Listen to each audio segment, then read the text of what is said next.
Well, good morning, America, and welcome to another episode of the Crisis Victory Show. Today, we have a very unique guest that we've been excited about bringing to the platform to share with you. This is a true story of a true crisis victory survivor. Her name is Shannon, and she was in a very serious motorcycle accident and has, obviously, from the screen, you can see recovered quite well based on what she went through. And she'll be sharing her story with us today. So, Shannon, hi, good morning, dear. Good morning. Good morning, everybody. Yeah, Pete and I have been real excited about bringing you on the show today. It's such a positive example, if you will, of somebody that went through something fairly horrific and was able to come back out of it and now share that experience and show how we progress once we survive such encounters like this.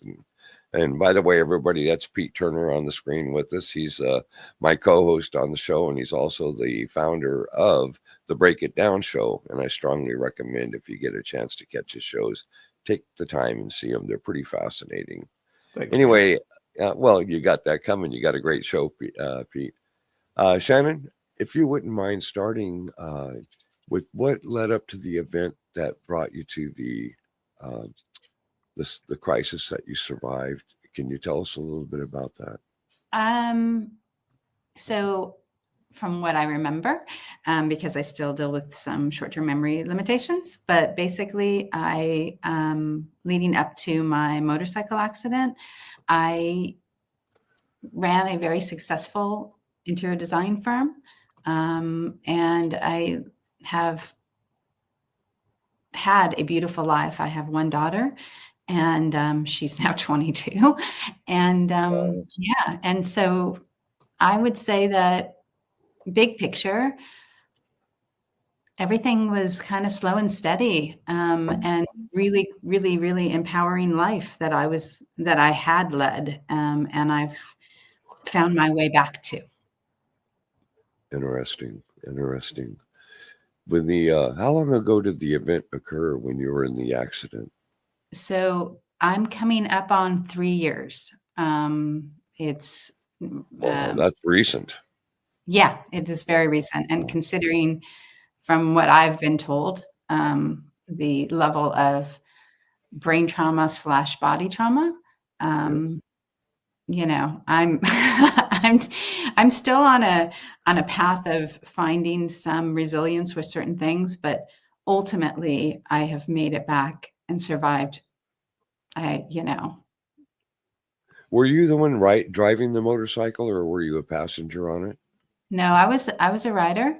I had been riding, I think I was going on my 5th year. I used to be a passenger for pretty much my whole life, and loved it. And then one day kind of said, oh, why don't you try this? And I did. And then that led to me riding and leading my life on motorcycles. It was my Sunday school. It was what I did on Sundays with a beautiful group of people.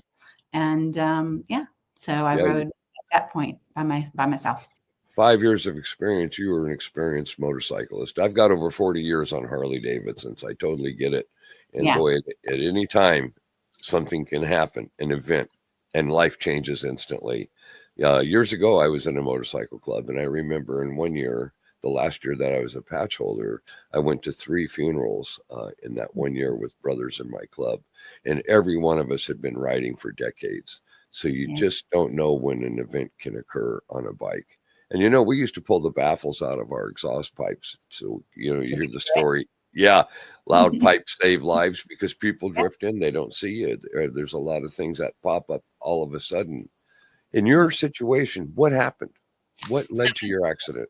So what led to mine is I generally every Sunday rode with a large group. So it was never on my own.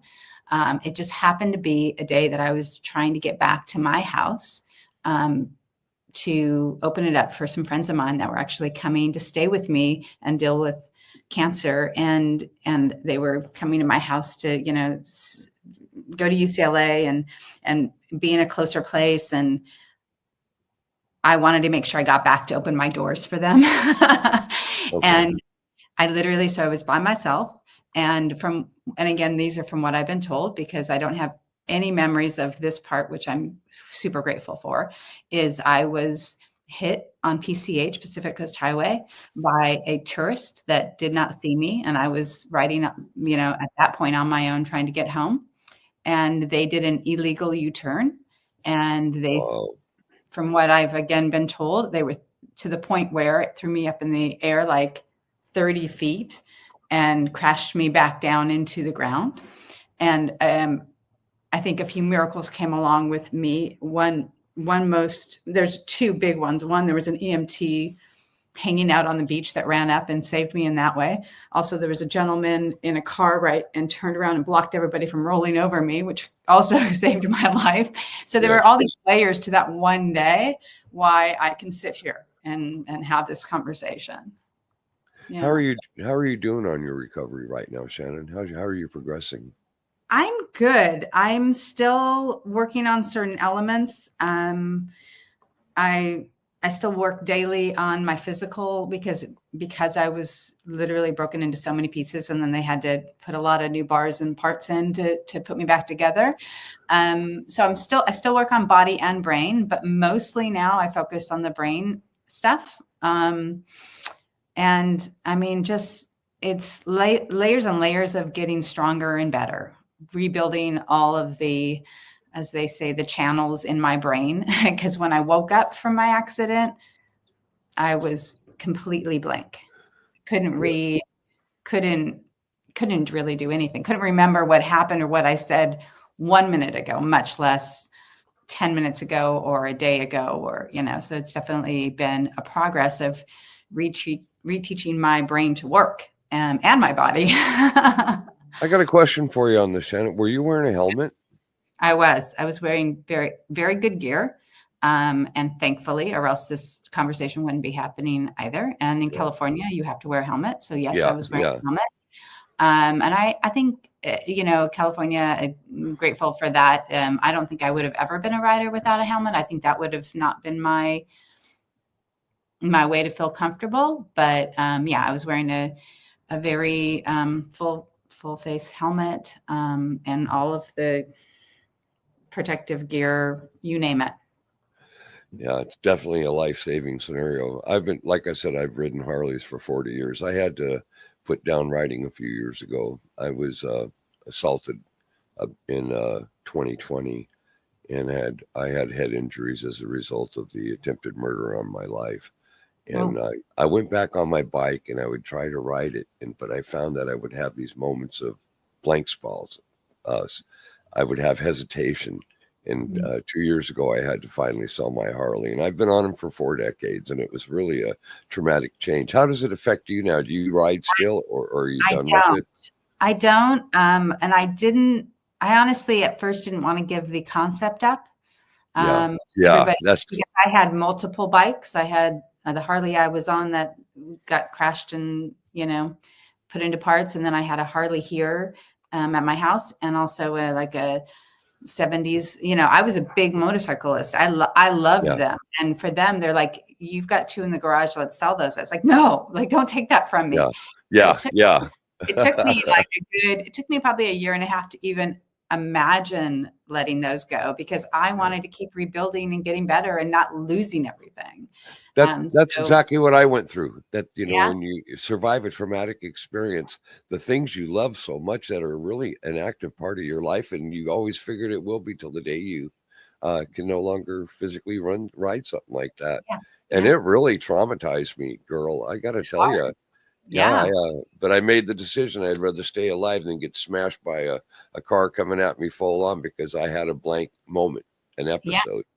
It's common sense. But you need to kind of let things speak to you to where, and actually pay attention to how to best take care of yourself, and that changes over a lifetime, obviously. Pete, are you anxious to get a question in there? I see you popping on the side there, buddy. I've been doing some producer work while we've been talking, Hal. I took a crack on the noggin on a motorcycle accident one time. Don't remember what happened. Just know that people found me standing there, and I was acting like a wild man because I thumped my head pretty hard. Yeah, and so the memory never came back. I think I've had maybe some dreams where I believe it had, But it took a Really? lot to get back into the saddle. And I was pretty young when this happened. So maybe 21 years old or so. And eventually I got back in. But even just riding, it was a different proposition because the veneer of invincibility had left me. Yes, yes. And it took a while to calm down. I actually rode recently. I've actually been in a couple accidents because if you ride motorcycles, people hit you. That's just what happens. But I rode a Harley for the first time ever. A couple of years ago. I used to do this cross nation ride for a charity, and this dude took a piece of rock or wood on his helmet, and it kind of knocked him silly. These are all veterans. This guy had been shot in Iraq. I'm like, what hurt worse, getting shot or getting thumped by whatever? We didn't see what it was. He just pulled over. And he's like, whatever hit me, it was worse than getting shot, right? And so I don't know if people realize, we're riding, we're being calm, everything's perfect, but anything, a garbage bag will blow by like on a windy day, and you're like, thank God that thing didn't hit me, because you'd have to take hands off and it's all crazy. And so it can go from a wonderful, wonderful, wonderful ride to chaos in instant. And look, I've seen so many accidents over the years, like with guys who ride in tight formation. That's advanced riding. That looks easy when you're driving a car. Oh, it's not. I was a club member, brother. It's not. I know you know. I remember that as well. I remember. Yeah. The layers and there's certain things that when you talk about this, I'm like, oh yeah, and it reboots my brain. Right. And even if you're riding a loose formation, any adjustment, look, PCH is a chaotic place, like all roads, but Southern California in particular has a lot of variables. And so one of the things I think it's important to understand is you can be a perfectly safe rider, and you will watch someone, right? Exactly. You'll watch someone, and I've seen this, they'll look right through you as if you're not there. And it's on me now to prevent that accident. And for sure, I've checked up, hit the brakes hard, and had that person drive right in front of me as if I had never existed. So I just wanted to make sure I say that, because I know you recognize that, because I feel that. So does Shannon. There's the times when we lose our minds and we're not like, oh shit, I'm riding a motorcycle, I got to pay attention, because you can drift away, So you have to stay center focused, and that's hard when you see something beautiful or feel the breeze and smell the ocean or whatever it might be. Like, you can get very distracted very easily. You get lost in the moment of such unbelievable joy. If you've never if you've never been on a motorcycle, then you couldn't possibly understand what we're sharing, because the biggest decision for me, Shannon, was exactly what you were confronted with, and probably Pete, because he talked about a form, if you will, of PTSD based on having been in a motorcycle accident, and then that anxiety of getting back up and getting back on a bike again. Well, I want to tell the both of you right now, in over 40 years of driving Harleys, I've never had an accident. I never went down, not one time. Bravo. Yeah, and a lot of that was near misses. There were a lot of, but you become second nature with stuff like that when an obstruction, if you will, comes into play. And I think that just comes with experience. And when you were telling Shannon about having 5 years of riding your own bike by the time it occurred, you were an experienced motorcyclist. You knew. I was. Yeah, you knew what you were doing. Rides. I wasn't, getting myself to work. I was literally distance rides with very talented other riders who taught me, the bells and whistles of how to be safe, how to do things safely, all of that. Yeah, it was just part of. And I think, too, that we develop a sixth sense, if you will, when you're in that type of a situation where you know that you're totally exposed elementally to everything in your environment in the moment. And in that moment, you become so cautionary to the environment. And like I told you guys, when I was riding, I went to 3 Bandito funerals in 1 year, and all 3 of my brothers were people that had an extensive amount of motorcycle experience, and life just took them out. And when it comes so fast, as you well know. I've been in too. I don't know if that was part of this, anything you learned about me yet, but what I did wake up and remember was being mid-state, and that's my memory of my accident. And Shannon, the Crisis Victory Show is designed for people like ourselves. All 3 of us survived extreme crisis events. And it's so important to be able to show people by example, not just in conversation, how we come back from an extreme event like you have. I mean, my God, look at how well you're doing right now. That's amazing to me, because I understand, talking to Pete prior to this meeting today, just exactly what you went through and how long it takes to rebuild all of that. But your clarity is excellent. Your cognitive senses and everything are right online right now. And I'm so proud. I'm so proud of you, because I'm proud of me too. and you should be. Some people prevent themselves from coming back from a severe crisis event, and you just took it the other way. And this is why we have this show, to show the people. Pete, any comment? Yeah, I mean, that's exactly right. The PTSD thing and the rebuilding and the surprise you're getting back. We were texting before the show, Shannon and I were, and it's like, I can't believe I made it to 55. Just eliminate all the times when I was the problem.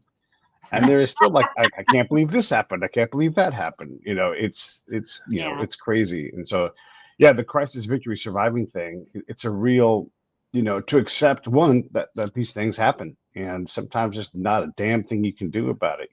We just had this accident in DC. We don't know what's happened. Yeah, I was just watching it. We're blaming people already. And it's like, slow down. Let's understand what happened.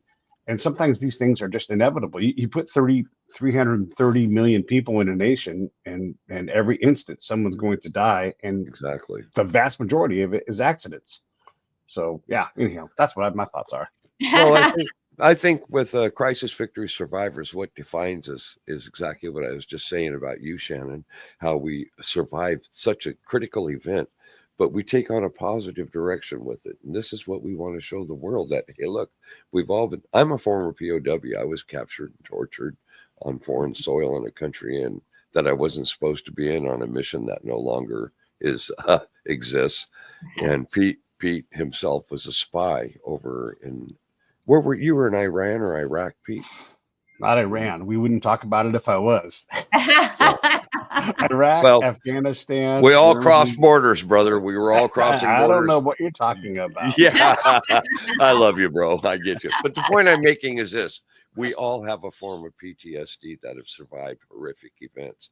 But what defines us in the end, Shannon, is how we come back and say, hey, look, we could do this. We could survive this, and so can you. Mm-hmm. And that was what Pete and I were talking about before you and I were able to do this today. Was, to me, it's an amazing journey, because I've seen so many people in my 21 years as a doctor, having a doctorate in pastoral counseling, that just give up. They just give up because they feel that the mountain is too hard to climb. Yeah. And it's not. It's never too hard. It's state of mind. It never is. I totally agree. And I've seen that. And you also get exposed to people thinking that you're going to think that way and go down exactly path. And I think that we each individually get to make a decision on a moment to moment basis, on a day-to-day basis, who we want to show up for ourselves and in a kind way. It's huge. Yes. It's very huge. And you know what? It motivates others to maybe transition into that ability, if you will, to accept that which has become life-changing. And certainly in your situation, Shannon. And, all three of us being motorcyclists, it's so ironic how all three of us have that, sixth sense now. Like, I miss it. I got to tell you, Shannon, I miss it every day of my life. I did. And I think I still do. I think we also have to learn to find other acceptance, but also find other places to find that kind of joy, because we found so much joy in those moments, in that existence. And when it's taken away a bit for whatever reason, we have to relearn to find, for me, it was a good Sunday. I sat for a long time not wanting to know it was Sunday, because I used to ride every Sunday. That was my Sunday school. And I had to it took me a long time to get to a point where I could even enjoy a Sunday again. Yes, I get that. I totally get that. How we tie something to that amazing experience that we had for so long. Mm-hmm. How about you, Pete? How do you feel about that? You still ride though, don't you? I have a motorcycle and it is fancy. It's a Ducati and it's really, really Oh yeah. nice. It is not terribly comfortable to ride, and Southern California is a bit too crazy. So if I am to ride, I'd have to get something more suitable to the regular highways or just take that bike to the track. And that takes more money than what I have laying around in the back room here. But yeah, I mean, look, if I had the opportunity to ride, I probably would. It just, in Southern California is just it's crazy the amount of chaos that if we want to find, like, if you want to search like crazy things that happen on the highway, including airplanes landing, all that stuff happens down here. So I'm very particular about where I want to ride now. I don't want to take on any extra risk. I have survived too many dice rolls, so I'm not saying I'm retired, but I'm like a motorcycle rider emeritus. It's like, well, I have an older brother who was killed on Interstate 5 in Los Angeles on a motorcycle back in 1972. I was in the Army, completing basic training at the time when I was called in by the chaplain, and they had just informed me, and he was in the Navy down there, that my brother had been killed on a motorcycle wreck. And in California, you can ride on a motorcycle between lanes, between cars. That's the only state where I've ever seen that or experienced that. And that's how he was killed. A car pop was changing a lane and took his life just in an instant. And he was not a long-term experienced motorcyclist. It was his first bike, and he had just gotten it and only a few months on it. And there you go. Yeah. And that was in the LA area. So I'm sorry to hear that. That's yeah, it was quite a shock. I was 17 years old when I got hauled into the office in training at the time. And it's during the Vietnam War. Our other older brother had been wounded in action in Vietnam a couple of years before. And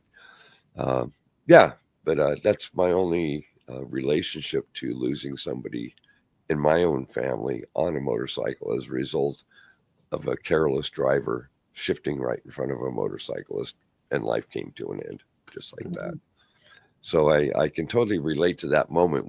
Did you see the impact coming, Shannon? Did you know it was? No memory of any of that because my brain trauma was so severe. Like, I'd say there's a good year, a solid year, that I can't remember at all before my accident, other than I look at a picture. I'm like, yeah, that looks familiar. And then the year after is vague as well. So there's a big chunk of my life. And then on a day-to-day basis now, it's like, what can I remember? How do I learn to remember something that might be important?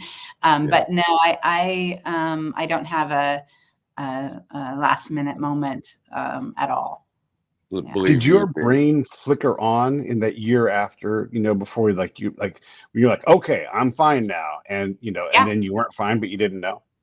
Exactly. Yeah. Because at least for me, with where I was at, I didn't realize I couldn't remember shit. Excuse the expression. That's right. We're adults. Yeah.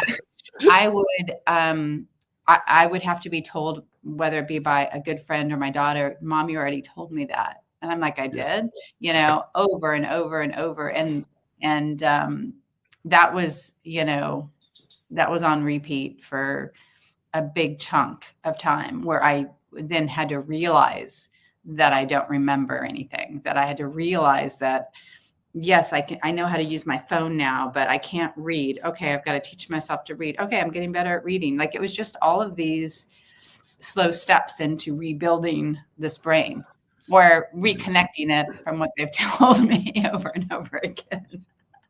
So, yeah. It's like when you catch a virus when you're a small child. It's no difference, because what happens is the body comes into play, and this is what creates a stronger immune system for a child. No different than when we go through some kind of a traumatic event like this, and the body starts its recovering process. That's your mind itself starting to heal itself. And that is what's so amazing about surviving such critical crisis events in our lives. Both Pete and I are VA PTSD patients through the Veterans Administration as a result of surviving. So what we have is an enhanced ability to come out of, my thing is struggling with the dreams of waking up in the middle of the night in a nightmare scenario where I'm back in the jungle, and what was happening to me when I was a prisoner. Pete has a similar relationships to what he survived when he was operational overseas in the service of our country. But, you know, when we have these things, we have to suppress them as immediate as possible so it doesn't take us into an even darker place. Do you deal with that, Shannon? I did. I don't today. But I also realized that I dealt with taking trauma in general as a child. And Yes. when I look back at my history, I hid from everything for a very long time because I didn't want it to be a part of me. So I was a struggling survivor mode my whole life. And that is possibly one of the strongest things that sat with me when I was recovering, is like I was remembering oldest memories first. And then I was like, oh. And then I would share something with my daughter or my friends. And they like, you never said that before. I didn't know that happened to you. I didn't know that about you. So I hid, I would say, from myself for a very long time because of what I had been through. So this trauma honestly cracked open my brain and rebooted the whole me instead of part of me. That's amazing. I love that. That's Yeah. absolutely amazing. Isn't that funny how something so traumatic can also become the great healer of many other things that have gone on and manifested within us in our lives? Yes. That to me, that's beautiful, Shannon. Thank you. A great benefit came from a tragic occurrence. I mean, and one you don't even realize you have until you are faced with it in a way. Like for me to be told you never shared that, or I didn't know that. Yes. I didn't think of myself as a closed off person. I always thought, oh, open book, I'm so lovely and blah, blah, blah. And then all of a sudden it's like, when you look at your full life, then you can relate, you know, what sometimes you hide from or you don't hide from, and what can hurt you or to put you into a depression or not. I mean, Well, yeah, I have a patient that I'm dealing with right now that was a rape victim. And after she was raped, the man was in the process of murdering her. He didn't want to leave her alive as a witness. Well, she survived it. She was able to escape. And she's been a tenant of mine now for 8 years. And we have a real good relationship. And she came up to me here recently and she was in tears and crying because she can't shake the memory. And this is what I explained to her to do. I said, those memories never leave any of us when we've survived such a traumatic thing. But what you have to do is pull it out of yourself, take a look at it, speak to it, and then tuck it back in, because it will never, ever, ever go away. But there is a way to make peace with it. Do you use that process, Shannon, in your recovery? Definitely. Oh, definitely. And I do too. And yeah, it's, again, I think it's a gift we need to keep giving ourselves, you know. Yes. We have to keep seeing ourselves from a present moment to a present moment to a present moment. What about you, Pete? Do you deal with it that way too? When you have your traumas and the memories come back, don't you pull them out and kind of speak to them, because you know you got to tuck them back in? You know, a lot of mine also are chimeras. They're not really there. You know, because of all of my time in combat and the stress and the band was pulled so tight for so long, you know, that became a norm for me. So my body physically will switch into, just randomly, this is kind of what I sorted out. This is the best I can explain it. It will switch into, hey, you're in combat. And so my body goes, they get flooded with all the chemicals that happen with that. And that will put this big wet blanket on me, you know, that impending doom that I know is coming. I do. Yeah. I do. And so that for me is the bigger thing. Like the memories of all the people and all the stories and all the other things, that stuff's there. And I certainly don't prime it. I don't like to watch videos when people get harmed. I don't need any more. My memory is full of that. So I don't need those things. And so that is a way I maintain it. I typically don't watch the news because I don't need all of that harm being thrown at me. I don't either. Yeah. I'm guilty, guys. I'm not saying I remain unaware, but I don't need the news packaged in the way it is. Like, I'd rather know who the Nobel Prize winners were for the year than whatever calamity has befallen somebody. I like that. So I like because I've seen too much of it and experienced it and heard all these different stories. So like I sort of did my own roving crisis victory show when I was a spy. I'd hear all these terrible things and see all this human tragedy, and there wasn't a thing I could do about it, right? And there was a lot of harm among all the other things. There was a lot of harm in that.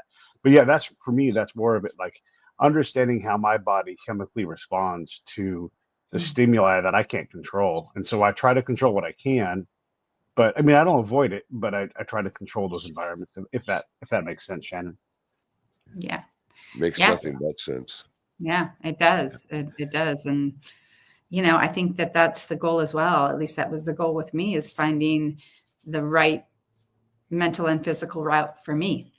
Yes. How I can wake up and improve, and or wake up and have a really shitty day and be okay too, and be depressed and be overwhelmed, and also come and wake up a day or two later and be in a better place again, and allowing myself that, combo of not always feeling good and that being okay too in my life. You're finding your balance is what you're My doing. balance. You're fine. I love that. Yeah. I want to tell you both right now, real quick, that lady I was just talking about, just yesterday, she came upstairs to see me and gave me a hug and said, thank you, because I'm doing what you said about making peace with my trauma. And she said, you know what, doctor, it's working. And I was so happy for her, because we all know what it's like to survive tragic experiences, but the coping mechanism that comes into play after you survive such events like that, like you did, Shannon, the motorcycle wreck. God, I love your positivity with all of this. And I don't know about you two guys, but every day of my life, when I get up, I do a quick prayer. And then what I do is I go on site to where I look at things like soldiers returning home and how their families are excited, or people that are rescuing pet animals, things to this nature. I take a solid hour every day of my life and start my day with that. And between that, my pain pills and coffee, the day fires up great. I mean, we each have a journey, but you know what? Start your day positive, everybody. Yeah. We're all And again, dealing with stuff. It's choices. Each It's individual choices. It's choices, and It's choices. it's sad when you see somebody that doesn't think they have a choice anymore. But there's always a choice. It may not be the choice you're used to, but there is a choice. So let me ask you this, Shannon. Let me ask a question real quick. Yeah, go ahead. I wanted to ask Shannon, the choices start before your day starts, right? Like some of this filtering we're talking about. Like, I'm not going to consume this harmful stuff. I'm not going to allow these things that are designed to influence me in a negative way into my life. There's all of that that kind of clears the signal a little bit ahead of time, right? But like you were saying a minute ago, and I think we talked about this in the past, some days you can put the bar in the ceiling, like, I'm going to jump over 8 feet high and I'm going to be super Pete, super Shannon, whoever it's going to be. And other days you take that damn stick and you put it on the floor and be like, today's just a day where there is no bar. And if I want to sleep, I need to sleep. Right. Yeah. That's the balance. And we're so hard on ourselves day to day that we often forget that, and we expect so much of ourselves, and everybody else would give us a day off. Like, hey, I see you working hard. Take a day off, relax, reset your brain, and balance that. When people say work-life balance, what they really mean is they're type A and they work too much. Well, I like what you just said, Pete, about how sometimes we're hard on ourselves. You're right. Yeah. People are not as judgmental to what we're going through as we are unto our own selves. But isn't that part of the building blocks of recovery when you're going through surviving the traumatic experiences? I think sometimes it's a discipline to become harder on ourselves, to not allow that which is negative to take us down and keep us down. And I love that, Pete, that you brought up about the high bar, low bar thing, because that's exactly what life is, my friends. Yeah. And we have to make that decision. It's the balance. Yeah. Yeah. Every day. Well said. Every day. Yeah. And I think that's where people get limited too, where I was limited for a very long time is just sitting in comparison to what I used to do and what I used to have, and to find a place where I wasn't trying to compare myself to the old me. I like that. That was a big turning point for me as well. Yeah. It's definitely a transitioning point when we come out of a crisis survivorship of something that just about takes our life. Life is no longer what life was the days before that incident occurs. We have to refortify ourselves on how we're going to approach the days that are yet to come within our life. The sacrifices that are now going to be made as a result of surviving a critical event like a near-death experience on a motorcycle accident like you survived, Shannon. and the decision-making process when the mind started coming back into play, where you had revelation to what you had gone through, but no knowledge or no memory of it.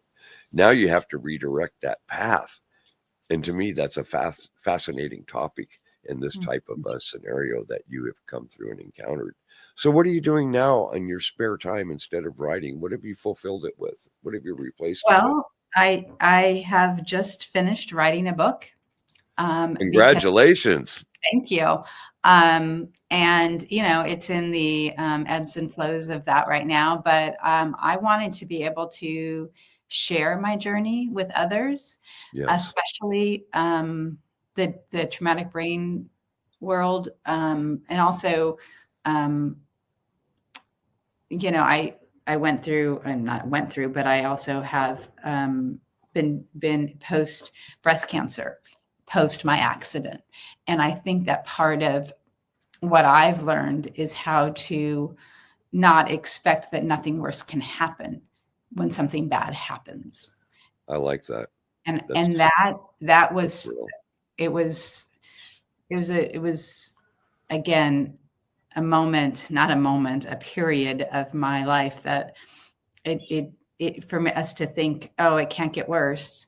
It can. And the minute you start thinking it can't is when you've opened a door to me. That's part of me wanting to share my journey of how to live your life from each moment to each moment, from each trauma to each trauma, and to kind of find a balance, like you're saying, to how we can wake up and feel ourselves, see ourselves, experience ourselves, and continue to grow from all of it. And that's what I know, that this person that sits here today has so much knowledge of how to get through all kinds of trauma. and that's so that's my newest venture. The name of my book is Step Into Your Miracle. Is it published now? Are you out? Is it already out? It's not out yet. It's close. It's back at the hopefully final edit. Also, what I love too is that I asked my daughter's in college, but she's a little artist, and I asked her to draw a picture of me for the cover, and she did. And so excellent. It's part of my journey as well, and how to share, you know, that with you know, the world. And it just is, there's layers and layers, you know, to life, to all of our lives, and to find the commonality, I think, with everybody is also what I hope that I can bring to others. That if some people feel like trauma is their divorce versus their motorcycle accident, there's all different levels of trauma, but it's all the same. All trauma is the same in a way that it affects us individually. Some of it seems bigger, some of it doesn't, but there is a balance, and there's an equality to everybody in everybody's life, you know. You know, Shannon, what I think is interesting about what you just shared there is after you survived this severe experience, you decided to write a book. I went through the identical thing in 2020. I decided to write a book after I survived my near-death experience, and now I'm writing my 13th novel right now. Wow. I've got 14 books in play, and I'm writing the final one. And what I did was I created an action adventure novel series of a man who went undercover to take on the drug cartels around the world.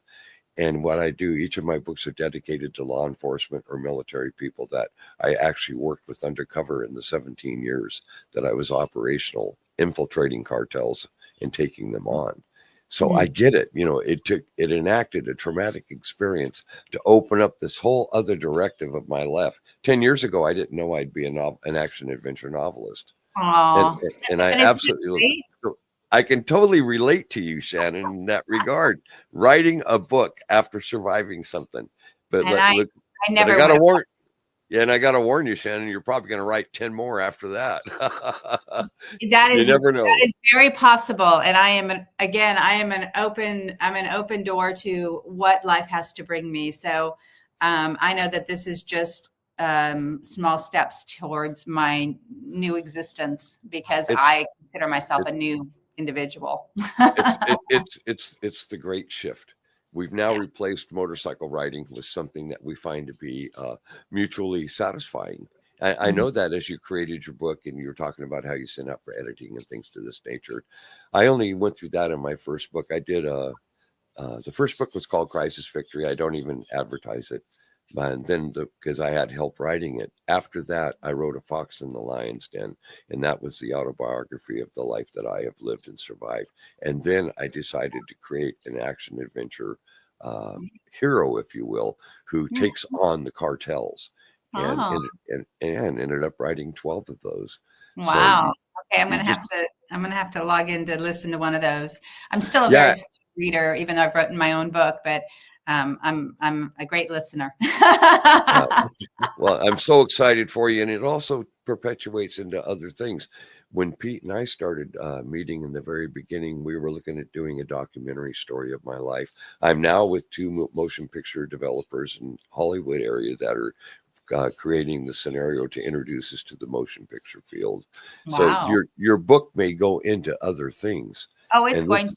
I can tell you right now, I know that I'm going to be a speaker. I know that I am going to be helping others. I also know that eventually I imagine, and I don't think I imagined this, but I just see it such an open book that my story needs to be told to everybody. And it would eventually turn into something like a movie or a whatever. But my complete story is so worth hearing. And you can gain so much from I think from my existence, and seeing that, you can come out on the other end of things. And ladies and gentlemen, that's from crisis to victor. That's exactly what this show is about. I'm so proud of you. Good job, girl. Yeah, and you're just in the beginning stages of it, my friend. Let me tell you, it's just amazing that I couldn't imagine 7, 8, 9 years ago that I'd be doing what I do today as a result of surviving a near-death experience and having to quit riding motorcycles. That was my escape from the world. Every time I climbed on that bike, every time I headed down another highway or a back road, life was so wonderful, so beautiful, so intimate, and so personal to me. And then one day it's gone, and it's gone forever. And wow, it's just. That's a hard transition, but yes, I felt the same way. I felt like it gave me so much freedom. But look what God did. When he closes one door, he always opens another. And here you are, a journalist now, writing books. Amazing story. I just love it. Aw, thanks. Well, guys, as we wrap up this episode today, I just want to know, Pete, do you have something you want to add before we close out? And Shannon, I've so loved your interview. This was amazing. Thank you for being my first. I won't be your last. Yeah, I'm with Pete on that. But Shannon, what was so important today was the positivity that you showed to this audience, that they can see that you came through an experience where you even lost a couple of years of your life. And look at that smile on your face and that gleam in your eye. And you're sitting there going, yeah, man, this is the beginning, not the ending. And I love that. No, I came back for a reason. Yes, you did. Yes, you did. And I'm looking forward to reading your book, by the way. Keep us in mind when you get it published, please. I'd love a copy. I would really love it. I want to share it with the world. So, yes. Yeah. Well, we'll probably have to have her back on the show, Pete. What do you think? Yep. We'll have to have her when the book's published. Let's have a discussion about that book on the next show. I want to show crisis to victory, period. Yeah. Okay, folks. Well, that wraps up another episode today. And I'd like to take this moment to thank each and every one of you for taking your time to catch our show. Now, if you like these shows, I would ask that you would please hit like, share, and subscribe. It's so important to us that we get these messages out, and we understand that these are graphic, almost toxic interviews. But, this is the kind of impact that we feel is needed in order to make sure that people understand the significance of the problems that we are confronted within our own country and around the globe. So I'm going to say at this time that I love you all. God bless you all. Hasta luego, y vaya con Dios, and go Victors.